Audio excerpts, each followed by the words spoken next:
YouTube channel में आपका स्वागत एवं अभिनंदन है। आज इस वीडियो में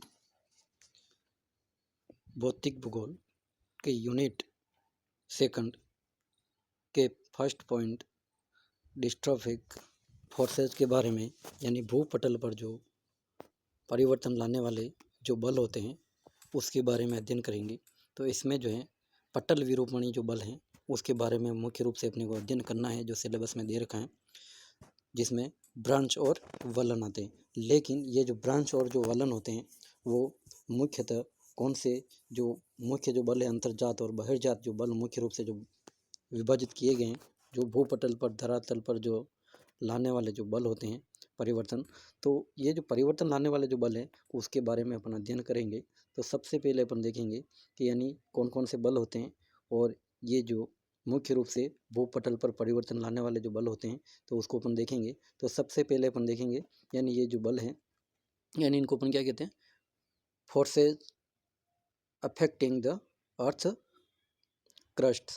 तो यानी ये जो है किस प्रकार के बल होते हैं और ये किस प्रकार से कार्य करते हैं और इनको ऊर्जा कहाँ से मिलती है, तो इन सब के बारे में अपन अध्ययन करेंगे। तो सबसे पहले जो है इनके बारे में सामान्य जानकारी के बारे में अपन देखेंगे। तो यानी यदि भूतल का अपन देखेंगे इसको सामान्यतः, तो यानी विहंगावलोकन किया जाए तो उच्चावच स्थिर तथा अपरिवर्तनशील लगते हैं। यानी ये जो धरातल जो है वो क्या है, अस्थिर तथा अपरिवर्तनशील लगते हैं, लेकिन वास्तव में ऐसा नहीं होता है। परंतु यदि सूक्ष्म दृष्टि से देखा जाए तो उनकी परिवर्तनशीलता स्पष्ट हो जाती है। यानी ये जो परिवर्तन यानी ये अस्थिर और अपरिवर्तनशील नहीं है, बल्कि इनमें क्या होता है, परिवर्तनशीलता दृष्टिगत अपने को होती हैं। यानी वास्तव में परिवर्तनशील, यानी वास्तव में जो होता है वो क्या होता है, परिवर्तन प्रकृति का नियम है। ये वैसे सबको आपने भी सुना होगा, बहुत सारे लोग कहते रहते हैं। यानी वास्तव में परिवर्तन प्रकृति का नियम है, ये अपने को ध्यान रखना है। यानी कोई भी जो स्थिति होती है वो स्थिर नहीं रहती है, उसमें कुछ न कुछ परिवर्तन होता है, लेकिन वो दीर्घ अवधि में जो धीरे धीरे निरंतर होता है या फिर अकस्मात होता है। तो इसमें कुछ जो है अपने को आगे अपन देखेंगे, ठीक है। उदाहरण के लिए अपन देखें, यदि पृथ्वी के भूगर्भिक इतिहास के अध्ययन से उसके अंदर तथा बाहर महान परिवर्तनों के उदाहरण अपने को मिलते हैं। ये जो परिवर्तन है वह दो तरह के होते हैं। ये जो परिवर्तन जो होते हैं मुख्य रूप से वो दो तरह के होते हैं। पहला होता है दीर्घकालीन और दूसरा होता है आकस्मिक या अल्प समय में जो घटित होने वाले जो घटनाएं जो होती हैं। तो दीर्घकालीन जो परिवर्तन होते हैं अपने को ध्यान रखना है, दीर्घकालीन और आकस्मिक या अल्पकालिक भी कह सकते हैं इसको। दीर्घकालीन परिवर्तन इतनी मंद गति से होता है कि मनुष्य को उसका आभास नहीं हो पाता है। यानी दीर्घकालीन जो परिवर्तन होता है वो क्या है, इतनी मंद गति से होता है कि उसका मनुष्य को आभास नहीं हो पाता है। इसके विपरीत आकस्मिक परिवर्तन कुछ सेकंड या मिनट में ही हो जाते हैं। परिणाम स्वरूप मनुष्य उसका आभास शीघ्र पा लेता है। ज्वालामुखी तथा भूकंप इसके उदाहरण हैं। यानी आकस्मिक जो बल होते हैं उसमें मुख्य जो उदाहरण है वो कौन से, मुख्य रूप से दो, ज्वालामुखी तथा भूकंप इसके उदाहरण हैं। भूतल पर परिवर्तन लाने वाले बलों का आगमन दो स्रोतों से होता है। यानी भूतल पर जो भी परिवर्तन लाने वाले जो भी बल होते हैं उन बलों का जो स्रोत जो होते हैं वो दो होते हैं, यानी दो स्रोतों से होता है। पृथ्वी के आंतरिक भाग से उत्पन्न होने वाले बल, जिसको अपन क्या कहते हैं, अंतर्जात बल कहते हैं। यानी पृथ्वी के आंतरिक भाग से जो उत्पन्न होने वाले जो बल होते हैं उसको अपन क्या कहते हैं, अंतर्जात बल कहते हैं। और दूसरा जो होता है वो आंतरिक बल कहते हैं, इसको पृथ्वी के आंतरिक भाग से उत्पन्न होने वाले इन बलों द्वारा भूतल पर असमानताओं का सूत्रपात होता है। यानी जो पृथ्वी के भूगर्भ से जो भी बल उत्पन्न होते हैं उससे क्या होता है, जो घटनाएं जो घटित होती हैं उससे क्या होता है, असमानताओं का सूत्रपात होता है। पृथ्वी की सतह पर उत्पन्न होने वाले बल बहिर्जात बल कहलाते हैं, और दूसरे जो बल होते हैं वो पृथ्वी की सतह पर जो उत्पन्न होने वाले जो बल होते हैं उनको अपन कहते हैं बहिर्जात बल कहते हैं। इन्हें समतल स्थापक बल भी कहा जाता है। बहिर्जात बल को क्या कहते हैं? समतल स्थापक बल भी सामान्य रूप से बहुत सारे लोग या विद्वान कहते हैं। ये बल पृथ्वी के अंतर्जात बलों द्वारा भूतल पर उत्पन्न विषमताओं को दूर करने में सतत प्रयोग या प्रयत्नशील रहते हैं, यानी प्रयासरत भी कह सकते हैं अपन, प्रयासरत रहते हैं। यानी जो आंतरिक भाग से जो भी उत्पन्न जो होने वाले बल है वो क्या है? असमानताओं का सर्जन करते हैं। और बहिर्जात जो बल होते हैं वो अंतर्जात बलों द्वारा जो उत्पन्न जो असमानता है उस असमानताओं को ये दूर करने का या सतत प्रयत्नशील ये रहते हैं। अब पहला जो अपन देखेंगे इसमें अंतर्जात बल। तो अंतर्जात बल की बात करें, आगे टेबल आ रही है, इस टेबल से आपको और स्पष्ट हो जाएगा ज़्यादा। जिसको अपन अंतर्जात बल को क्या है? इंडोजेनेटिक फोर्स भी कहते हैं। इंग्लिश में इसको क्या कहते हैं? Endogenetic force. ठीक है, अंतर्जात बल। पृथ्वी के आंतरिक भाग से उठने वाले बल को अंतर्जात बल कहा जाता है। इन बल से पृथ्वी में दो तरह के संचलन होते हैं, यानी अंतर्जात जो बल होते हैं उनसे क्या है? दो तरह के संचलन होते हैं इस बल से, यानी मूवमेंट जिसको अपन कह सकते हैं संचलन को इंग्लिश में। पहला जो है क्षैतिज संचलन और दूसरा जो है वो लंबवत संचलन। यानी एक लंबवत संचलन होता है और दूसरा क्षैतिज संचलन, यानी हॉरिजॉन्टल और मूवमेंट, और दूसरा जो होता है वो वर्टिकल मूवमेंट, यानी हॉरिजॉन्टल मूवमेंट और वर्टिकल मूवमेंट। इन संचलनों द्वारा भूतल पर अनेक विषमताओं का सूत्रपात होता है, जिस कारण भूतल पर तरह तरह के उच्चावचों का निर्माण एवं विकास होता है। यानी ये जो दोनों बल हैं इनसे क्या है? तरह तरह के उच्चावचों का निर्माण एवं विकास होता है, जैसे पर्वत, पठार, मैदान, भ्रंशन आदि। ये उदाहरण के तौर पे अपन देख सकते हैं आंतरिक जो बल है अंतर्जात बलों के द्वारा। भूकंप तथा ज्वालामुखी की क्रियाएं भी अंतर्जात बल का ही परिणाम या परिचायक होती हैं। इन्हें आकस्मिक अंतर्जात बल के नाम से जाना जाता है। यानी भूकंप और जो ज्वालामुखी जो क्रिया है वो क्या है? अंतर्जात बलों का ही परिचायक है और इन्हें आकस्मिक अंतर्जात बल के नाम से जाना जाता है। अंतर्जात बलों की उत्पन्न होने की क्रिया तथा कारणों के विषय में हमें कम जानकारी प्राप्त है, क्योंकि इनका संबंध भूगर्भ से है। सामान्य रूप में अंतर्जात बलों की उत्पत्ति के स्वाभाविक कारणों में पृथ्वी के आंतरिक भाग में तापीय विषमता, यानी इसके बारे में जो है वो तापीय विषमताओं के बारे में ज़्यादा लोगों ने बताया है। यानी अंतर्जात बलों की जो उत्पत्ति होती है वो तापीय बलों का परिणाम। जैसे तापीय जो बल होता है वो कहाँ से मिलता है तो ये भी अपन देखेंगे। ठीक है, तो यानी जो अंतर्जात जो बल होते हैं उनको उत्पन्न होने की जो क्रियाएं जो होती हैं उसके लिए जो अपने को क्या है, इनको जो ऊर्जा जो मिलती है वो तापीय शक्ति से मिलती है। सामान्य रूप से अपन देखें तो सामान्य रूप में अंतर्जात बलों की उत्पत्ति संभावित कारणों में पृथ्वी के आंतरिक भाग में तापीय विषमता तथा शैलों का सिकुड़ना तथा फैलना ही सत्य के अधिक करीब लगता है। शैलों में संकुचन, यानी शैलों में जो है संकुचन प्राय भूगर्भ में तापीय अंतर के कारण ही होता है। इस तरह तापीय अंतर के कारण चट्टानों में फैलना तथा संकुचन के कारण उनमें स्थानांतरण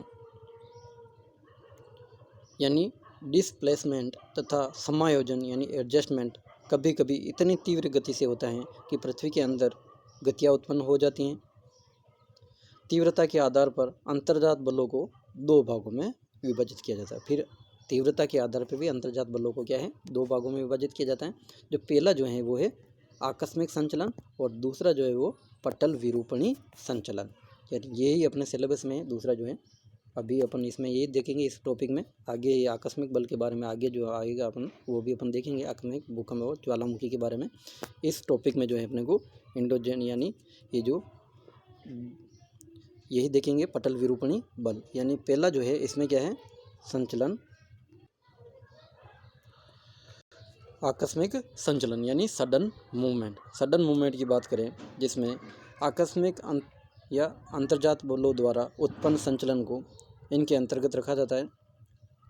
इससे उत्पन्न घटनाएं आकस्मिक होती हैं तथा अचानक ही इनके द्वारा भूतल के ऊपर तथा नीचे विनाशकारी परिवर्तन हो जाते हैं। यानी आकस्मिक जो संचलन होता है इससे भूतल के ऊपर या नीचे विनाशकारी परिवर्तन हो जाते हैं। आकस्मिक संचलन के प्रमुख कारण भूकंप तथा ज्वालामुखी क्रियाएं हैं। भूकंप के विस्फोट द्वारा अचानक क्रांतिकारी परिवर्तन हो जाते हैं। यानी भूकंप से जो है क्रांतिकारी परिवर्तन हो जाते हैं। ज्वालामुखी के विस्फोट द्वारा अचानक क्रांतिकारी परिवर्तन हो जाते हैं। लावा का धरातल के नीचे सील, डाइक, बेथोलिक, लेकोलिथ, यानी ये जो लावा जो जमता है धरातल के अंदर, तो इसको ये आगे अपन देखेंगे ज्वालामुखी वाले टॉपिक में। लेकिन अभी केवल ये नाम ही ज़्यादा किस प्रकार से बेथोलिक जो होता है, लेकोलिथ होता है, ये भी अपन देखेंगे। लेकिन जो है कौन कौन सी जो संरचनाएं जो लावा के रूप में जो धरातल के अंदर जो जमती हैं, तो जिसमें सील है, डाइक है, बेथोलिक, लेकोलिथ, फेकोलिथ और लेपोलिथ। ठीक है, इस रूप में आदि के रूप में ये प्रवेश हो जाता है। धरातल के ऊपर लावा के प्रवाह के कारण लावा पठार, लावा मैदान, विभिन्न प्रकार के शंकुओं आदि का निर्माण होता है। भूकंप के कारण भी कुछ क्षणों के अंदर ही भूतल पर झील, सागर आदि का निर्माण हो जाता है। यानी भूकंप के कारण भी क्या है, अल्प समय में ही भूतल पर झील, सागर आदि का निर्माण भी हो जाता है। अब जो ये टेबल जो है आप इसको देख सकते हो, ये जो टेबल है आपको अपने नोटबुक में ज़रूर बनानी है, ताकि ये पटल विरूपणी बल जो है वो किसके अंतर्गत आते हैं, तो ये आपको अच्छे से समझ में आ जाएंगे। तो सबसे पहले अपन जो है मेन जो हेडिंग इसको बल फोर्सेस या बल कह सकते हैं, यानी स्थल रूपों को प्रभावित करने वाले बलों का विभाजन यानी फोर्सेस। तो इसको अपन दो रूप में विभाजित करते, पहला जो है वो अंतर्जात बल और दूसरा बहिर्जात बल। अब अंतर्जात यानी इसको इंग्लिश में इंडोजेनेटिक फोर्स कहते हैं और बहिर्जात बल को एक्सोजेनेटिक फोर्स कहते हैं। ठीक है, अब जो इसको वापस फिर दो मुख्य भागों में विभाजित किया जाता है। तो ये है पटल विरूपणी यानी डिस्ट्रोफिक फोर्स, और दूसरा है आकस्मिक या अंतर्जात बल, जिसको सडन इंडोजेनेटिक फोर्स भी इंग्लिश में कहते हैं। अब जो है यह डिस्ट्रोफिज्म जो है अपना जो दूसरी यूनिट का जो पहला पॉइंट है वो इसी के अंतर्गत है। यानी इसमें महादेश जनक बल, इसको वापस दो भागों में विभाजित करते हैं, और दूसरा जो है इसको पर्वत निर्माणकारी बल। ठीक है, अब महादेश जनक जो बल होता है इसको इंग्लिश में एप्रियोजेनेटिक फोर्स कहते हैं, और पर्वत निर्माणकारी जो बल होता है इसको इंग्लिश में ओरोजेनेटिक फोर्स कहते हैं। ठीक है, यानी ये महादेश जनक बल और पर्वत निर्माणकारी बल यानी ओरोजेनेटिक फोर्स, ये एक और ये है। ठीक है, तो ये अपने को क्या है, अब जो है महादेश जनक जो बल हैं यानी एपिरियोजेनेटिक फोर्स, इसको वापस फिर दो उपभागों में विभाजित किया जाता है। पहला है ऊपरीमुखी बल और दूसरा है अधोमुखी बल। यानी इसको दो भागों में विभाजित किया, ऊपरीमुखी बल और अधोमुखी बल। यानी अपवर्ड फोर्स और डाउनवर्ड फोर्स, यानी जिसको निर्गमन और निमज्जन भी कह सकते हैं। यानी निर्गमन ऊपरीमुखी को और अधोमुखी को निमज्जन भी, यानी सब मार्जेंस के नाम से भी, या इमरजेंस जिसको इंग्लिश में निर्गमन को कह सकते हैं। ठीक है, अब जो है फिर जो ऊपर जो है ये पर्वत निर्माणकारी बल, इसको भी वापस मुख्य दो उपभागों में व्यक्त किया गया है। यानी तनाव यानी टेंशन इंग्लिश में, और दूसरा है संपीड़न यानी कंप्रेंसेशन। ठीक है, तो तनाव को फिर वापस इन्होंने जो है दो, यानी जिसको अपन भू पटल विभंग भी कह सकते हैं, यानी क्रिस्टल फ्रैक्चर, जिसको मुख्यतः दो भागों में विभाजित किया जा सकता है, चटकन यानी क्रैकिंग और दूसरा है ब्रंशन यानी फाल्टिंग।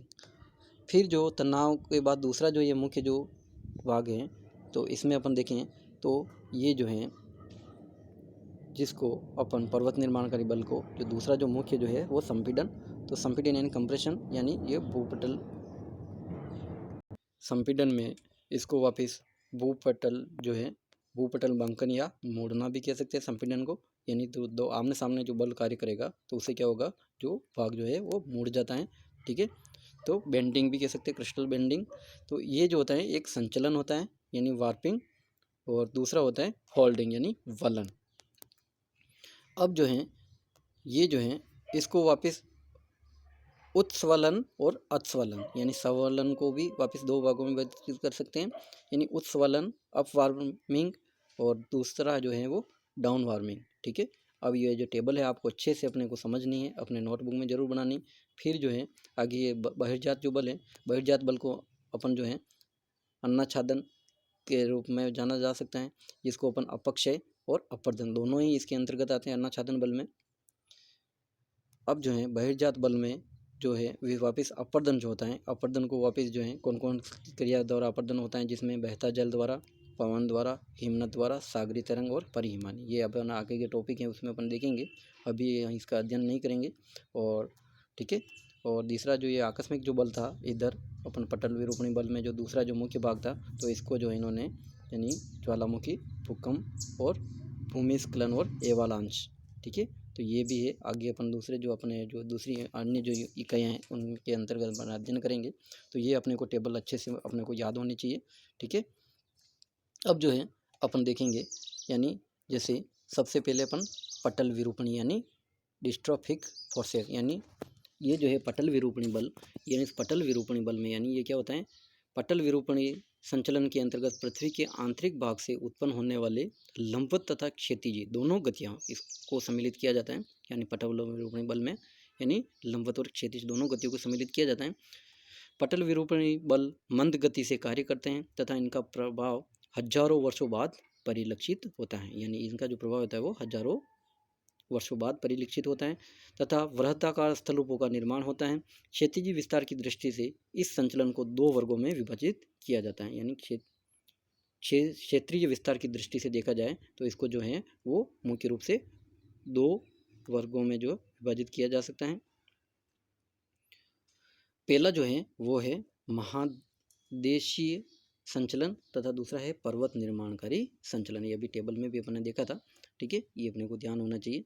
अब जो है महादेशी यानी एपियोजेनेटिक मूवमेंट, यानी एपियोजेनेटिक जो है ये शब्द है ग्रीक भाषा के एपिरोज, जिसका शाब्दिक अर्थ होता है महाद्वीप होता है, तथा जेनेसिस यानी जिसका अर्थ होता है उत्पत्ति, यानी जो दो शब्दों से मिलकर बना है। ठीक है, ये अपने को ध्यान होना चाहिए, ग्रीक भाषा के शब्द से बना है एपिरोज, तथा जिसका अर्थ होता है महाद्वीप, तथा जेनेसिस का अर्थ होता है उत्पत्ति, यानी दो शब्दों से मिलकर बना है। इस संचलन से महाद्वीपों में उत्थान तथा अवतलन तथा निर्गमन तथा निमज्जन की क्रियाएं होती हैं। यानी ये जो होता है महाद्वीपों में उत्थान तथा अवतलन तथा निर्गमन तथा निमज्जन की क्रियाएं होती हैं। ये दोनों क्रियाएं लंबवत संचलन की परिचायक हैं। ये दोनों क्रियाएं जो है लंबवत संचलन की प्रक्रिया हैं। दिशा के आधार पर इसे दो वर्गों के रूप में विभाजित किया जा सकता है। पहला है ऊपरीमुखी और दूसरा है अधोमुखी, यानी दिशा के आधार पर अपन देखें तो ऊपरीमुखी और दूसरा अधोमुखी। अब जो ऊपरीमुखी जो है जिसको अपन कैसे यानी अपवार्ड मूवमेंट, अपवार्ड यानी ऊपरीमुखी। ठीक है, अपवार्ड क्या होता है, तो इस संचलन के कारण महाद्वीपों में दो तरह के उत्थान होते हैं। प्रथम वर्ग में महाद्वीपीय भाग या उनका कोई भाग अपनी समीपी सतह से ऊंचा उठ जाता है, यानी महाद्वीपीय जो भाग है वो अपने समीपी सतह से ऊंचा उठ जाता है, तो उसको अपन क्या कहते हैं ऊपरीमुखी संचलन कहते हैं।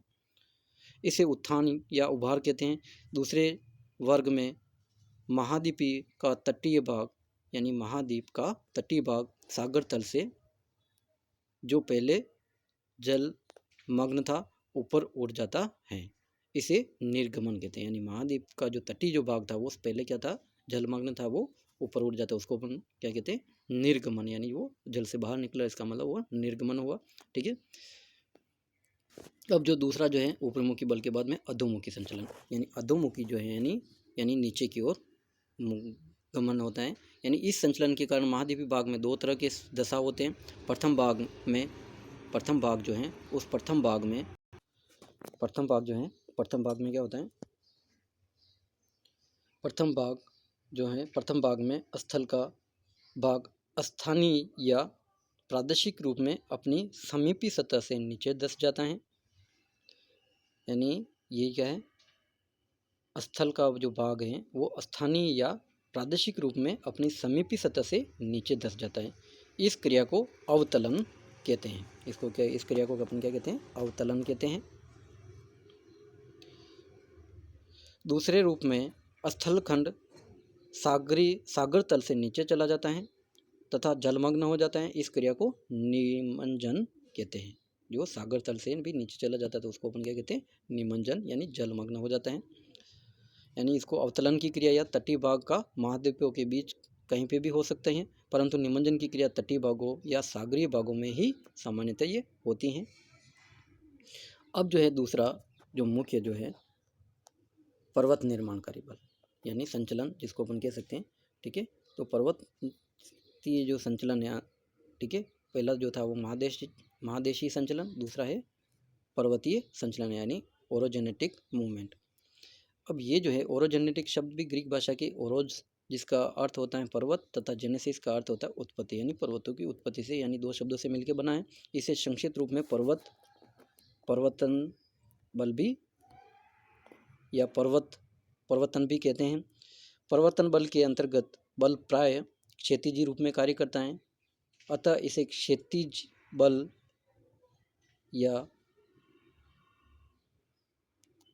स्पर्श रेखीय बल भी कह सकते हैं। यानी यह बल दो रूपों में कार्य करता है। जब बल दो विपरीत दिशाओं में कार्य करता है तो उसे तनाव उत्पन्न होता है। तो ऐसी स्थिति जो उत्पन्न होती है तो इससे क्या है? तनाव मूलक बल भी कह सकते हैं इसको।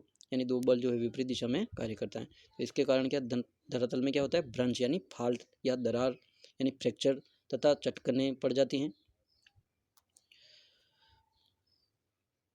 जब बल आमने सामने कार्य करता है, जिसको अपन क्या कहते हैं? संपीड़न कहते हैं। जब बल जो है आमने सामने कार्य करता है उसको उससे क्या होता है? संपीड़न कहते हैं। इसे संपीड़नात्मक बल भी कहते हैं। इससे धरातलीय चट्टानों में संवलन यानी वार्प या वलन, ठीक है, वार्प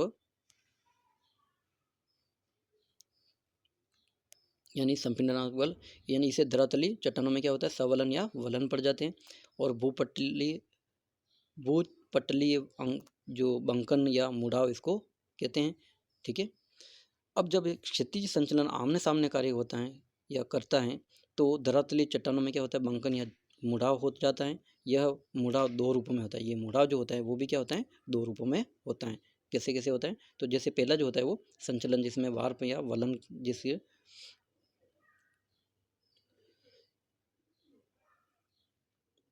अब जो है इसके अंतर्गत जो है, यानी जैसे ये दो रूपों में किस प्रकार से होता है? तो पहला संचलन यानी जब तथा वलन, यानी संचलन का प्रभाव दूर तक यानी विस्तृत क्षेत्र में होता है। इसके अंतर्गत भूतल का विस्तृत भाग या तो ऊपर उठ जाता है या नीचे धंस जाता है।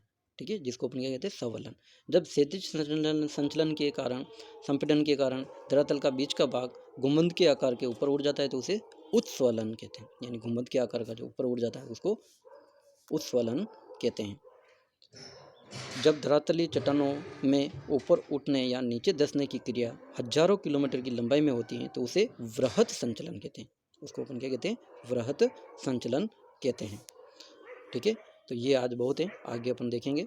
तो ये अपने को टेबल को जो है अच्छे से अपने नोटबुक में उतार लेना है, ताकि ये आगे जो अपना जो टॉपिक है वलन और भ्रंशन जो है आपको अच्छे से समझ में आ जाएगा। धन्यवाद।